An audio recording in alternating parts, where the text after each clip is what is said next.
Hola a todos. ¿Alguna vez pensaste que lo sabes todo? No estamos hablando de ser un experto en física nuclear, escribir sonetos como Shakespeare o poder citar información de Wikipedia de memoria.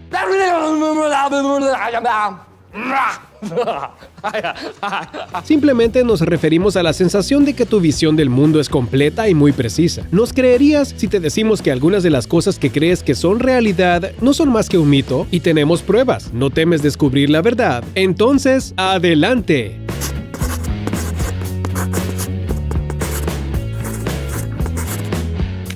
Gran Muralla China. Una de las maravillas del mundo, un monumento que todos deben visitar, una obra maestra de la arquitectura antigua y una verdadera proeza. La Gran Muralla China es todo eso y mucho más. Su longitud es de 21.196 kilómetros y fue construida hace muchos siglos. Se cree que la muralla china se puede ver incluso desde el espacio. Sin embargo, la NASA afirma que el monumento es apenas visible desde la órbita baja terrestre y solo en condiciones climáticas favorables.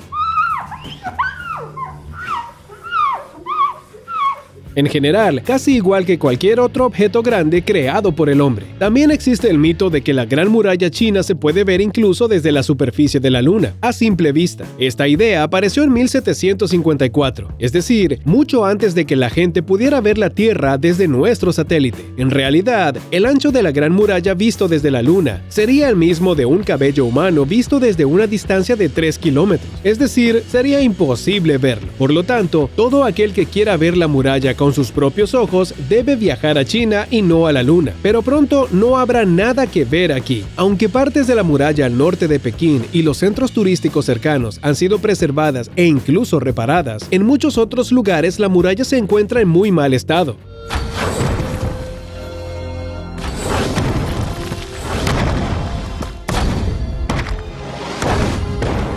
Las piedras de las murallas han sido usadas para construir casas y caminos, además de simplemente ser robadas por vándalos. Algunos de los ladrillos que los aldeanos tomaron prestados fueron tallados con palabras chinas. Según los científicos, estos son artefactos históricos de valor incalculable. Sin embargo, se venden por $7 u $8 en los mercados de las aldeas. Un informe de 2012 de la Administración Nacional del Patrimonio Cultural decía que el 22% de la Gran Muralla China simplemente ha desaparecido y la situación está empeorando cada año. Muchas secciones están hechas de arcilla en lugar de ladrillos y piedra, por lo que son más susceptibles a la erosión. Vientos, lluvias, turistas y lugareños son algunas de las causas de la rápida destrucción de la muralla.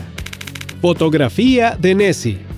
Quizás una de las leyendas más famosas es la leyenda del monstruo del lago Ness. La primera mención escrita de la misteriosa criatura que vive en las aguas del lago Ness se remonta al siglo VI después de Cristo. La vida del santo Columba habla del triunfo del santo sobre una bestia acuática en el río Ness. Un poco de folclore medieval, una pizca de leyendas celtas y ahora hay gente que dice haber visto al monstruo con sus propios ojos. Y con la propagación de las cámaras también aparecieron pruebas documentales. La llamada foto del cirujano es la primera imagen de la cabeza y el cuello de la criatura. Se creía que su autor era el Dr. Robert Kenneth Wilson. La fotografía complementaba la historia del ser prehistórico que se había desarrollado en esa época. Según el fotógrafo, la foto fue tomada por accidente. Wilson afirmó que miró al lago y de repente vio un monstruo.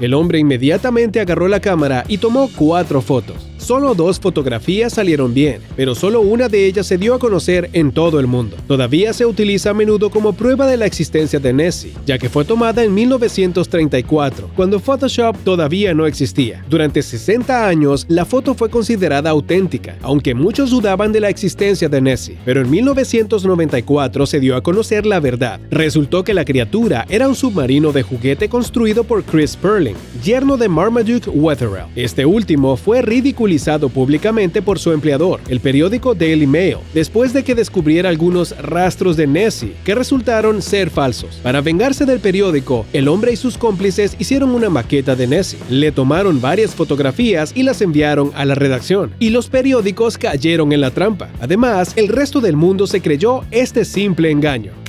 Pirámides y esclavos. Un tema que siempre llama la atención tanto de los científicos como de la gente común es el antiguo Egipto, y es un tema interesante sin importar la edad. Es fácil encontrar a un niño que quiere hablar de los faraones, o a una anciana que sabe todo sobre las pirámides. Hablando de pirámides, la mayoría de la gente cree que la mano de obra principal en su construcción eran esclavos. Al final, para construir algo tan grande como una pirámide, se necesita mucha gente dispuesta a trabajar día y noche, tal vez sin fines de semana y días festivos. No es de extrañar que los científicos del siglo XIX creyeran que las pirámides fueron construidas por esclavos. En el siglo XX se empezó a pensar que solo una pequeña parte de la sociedad trabajaba en la obra, más exactamente varios miles de trabajadores profesionales y arquitectos. ¿Cómo pudieron crear estas enormes estructuras? Es un misterio. Sin embargo, en realidad, toda la población sana del país trabajó en las pirámides. Es decir, una parte de la sociedad construyó las pirámides, pero la otra también participó. Por ejemplo, suministraba a los constructores todo lo necesario, preparaba la comida para ellos. Algunas personas se dedicaban a la protección. Algunos de ellos participaron en largas expediciones para conseguir piedra y metal. Ningún país del mundo habría tenido suficientes esclavos para hacerlo todo a la vez.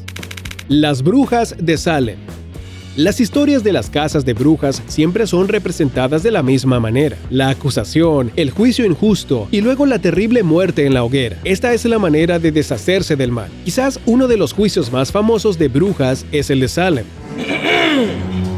Está lejos de ser el único en América del Norte, pero fue esta serie de audiencias celebradas entre febrero de 1692 y mayo de 1693 la que se hizo más famosa. Eso es, porque fue la casa de brujas más mortal en la historia de América del Norte. También se le llama uno de los casos más famosos de histeria colectiva. Más de 200 personas fueron acusadas, 30 condenadas, 19 de las cuales fueron ejecutadas y al menos 5 murieron en prisión. Y todos eran personas que no habían cometido ningún crimen. Pero si imaginas que hubo muchas hogueras en ese lugar, entonces estás equivocado. Los condenados fueron sentenciados a la horca.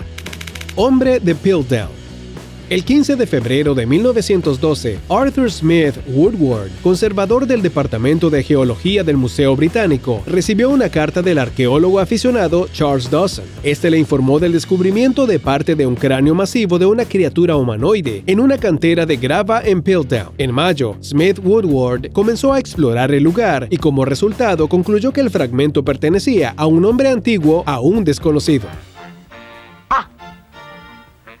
Por si no lo has entendido, un hallazgo así para un científico es un verdadero tesoro. No todos los días se pueden encontrar restos de humanos de los pueblos antiguos más famosos, ni qué decir de un humanoide completamente nuevo. Woodward y Dawson continuaron sus excavaciones, encontrando otras pruebas de la existencia del antiguo hombre de Piltdown, más fragmentos de cráneo, una mandíbula con 2 dientes, una variedad de fósiles de animales y herramientas primitivas de piedra. Fue una verdadera sensación. Woodward hizo una reconstrucción del cráneo y el 21 de noviembre de 1912, el periódico Manchester Guardian publicó un artículo sobre el asombroso descubrimiento en Sussex. El material decía que la criatura a la que pertenecía el cráneo probablemente vivió hace 1 millón de años y que era el primer antepasado humano encontrado en Inglaterra. Pronto se anunció a la comunidad mundial el descubrimiento del hombre de Piltdown. El descubrimiento, que pretendía ser el eslabón perdido en la evolución entre el mono y el hombre moderno, causó sensación.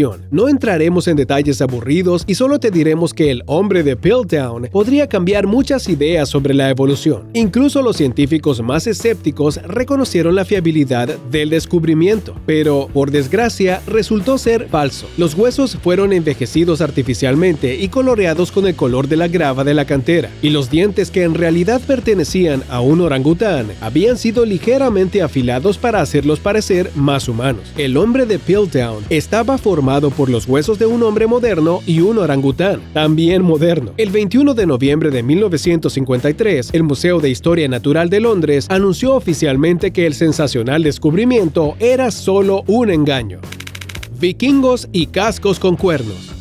¿Cómo te imaginas a los vikingos? Tienen barbas, escudos redondos, probablemente hachas o espadas y, por supuesto, cascos con cuernos. Y cuantos más cuernos, mejor. Seguramente los severos guerreros del norte mostraban su severidad de esta manera. Sin embargo, los historiadores que estudian cuidadosamente las tumbas de los vikingos insisten en que nunca se han encontrado cascos con cuernos. En serio, ni uno solo. A pesar de los lugares de entierro bien conservados, los arqueólogos solo han encontrado un casco vikingo y no tenía cuernos, pero no porque se hubieran caído después de mucho tiempo, sino porque simplemente nunca habían existido. Después de todo, en la batalla, estos elementos no solo serían inútiles, sino incluso peligrosos. Un casco con cuernos es mucho más fácil de agarrar por parte del oponente. Entonces, ¿de dónde salió esta extraña imagen de los vikingos? Bueno, se cree que los artistas románticos escandinavos de la segunda mitad del siglo XIX son los responsables de los cuernos. Por ejemplo, el artista sueco August Malmström representaba a sus antepasados vikingos con cascos con cuernos. En 1876, basándose en sus pinturas, Carl Emil Doppler creó cascos con cuernos dorados para los personajes de la ópera de Wagner, El Anillo del Nibelungo, y así quedaron en la historia. Armadura pesada. Ya que estamos hablando de cascos, es hora de prestar atención a otros detalles del equipo de los caballeros. Se cree que la armadura del caballero es algo así como una lata muy pesada para proteger el cuerpo. Sin embargo, las historias de caballeros que no podían subirse a la silla de montar sin la ayuda de un escudero o que no podían levantarse por sí solos si eran derribados del caballo no son más que un mito, excepto en los casos que habían recibido un golpe en la cabeza. La armadura del caballero, desde las primeras armaduras de malla hasta las armaduras de placa que vendrían después, permitía moverse libremente lo suficiente para luchar contra el enemigo. El peso total de la armadura generalmente no superaba los 30 kilogramos. Además, estaba muy uniformemente distribuido por todo el cuerpo. Esto hacía que la armadura se sintiera más ligera de lo que era en realidad. Por cierto, el peso del equipo de los soldados modernos no es menor, y a veces incluso mayor que el de los caballeros medievales. Y nadie piensa que los soldados son torpes. 4 de julio. El Día de la Independencia de Estados Unidos se celebra el 4 de julio para conmemorar la firma de la Declaración de Independencia. Es un documento histórico especial en el que las colonias británicas de Norteamérica declararon su independencia de Gran Bretaña, pero de hecho es un poco más complicado que eso. El 4 de julio es, en efecto, relevante para la Declaración de Independencia, pero ese día no se firmó, sino que solo se adoptó, a pesar de la prevalencia de este mito, en el que incluso los propios ciudadanos estadounidenses creen.